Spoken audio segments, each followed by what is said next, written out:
Friends ఇప్పుడు చూద్దాం, అయిపోయి ఉంటుంది. ఫ్రెండ్స్ ఇట్లా ఉంది.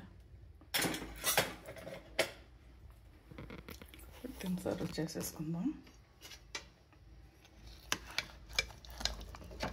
కొంచెం ముద్దగా అయినట్టున్నా ఫ్రెండ్స్, కొద్దిగా వాటర్ ఎక్కువ అయినట్టుంది. ఒక రవ్వ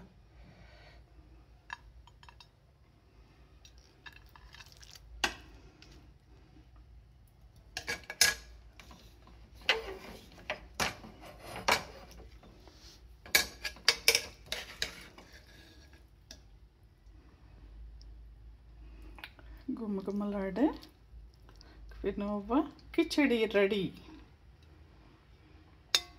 టేస్టీగా ఉంటుంది ఫ్రెండ్స్. దీంట్లో కూరగాయలు వేసాం కాబట్టి బాగుంటుంది టేస్ట్. దీంట్లో ఇంకా వేరే కర్రీ ఏం అవసరం వద్దు.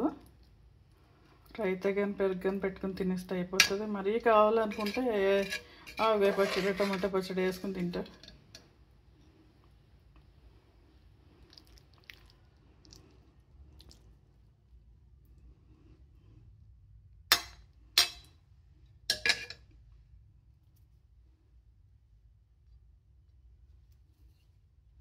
ఇంత చేసాక పెరుగు లేకపోతే బాగుండదు కదా, పక్కన పెరుగు పెట్టుకుందాం.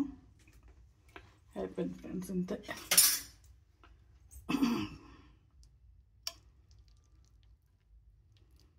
చూడండి, ఇట్లా మిల్ మేకర్ కూడా ఉంది కాబట్టి